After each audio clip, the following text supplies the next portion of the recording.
After 80 long years, pinball wizards in Oakland, California might finally be able to paddle the small silver ball without breaking the law. Oakland officials say the city is planning to lift its ban on pinball machines, an ordinance that's been in place for the last 8 decades. So you're probably wondering, why on earth would there even be a pinball ban in the first place? The short answer: gambling.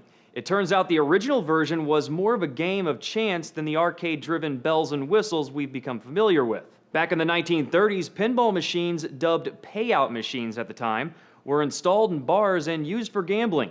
Lucky winners were paid out in cold hard cash from the establishment. The player would simply pop the silver ball up the chute and hope for a big winner, because as seen here, there were no flippers, so the only real skill was how hard or soft to hit the ball. The rest was up to the gambling gods. Time quotes Replay magazine publisher Eddie Adlam, saying the law looked at it as a gambling device. Payouts started out legally in many states and eventually ended up being operated mostly illegally in places where the police would look the other way, such as New Orleans. According to KPIX, Oakland followed the trend of banning the games, but in reality hasn't really enforced the law since around the 1940s. So why the sudden change? It reportedly has a lot to do with sweepstakes cafes, basically slot machines, which have been balled together with the same legal restrictions as pinball machines.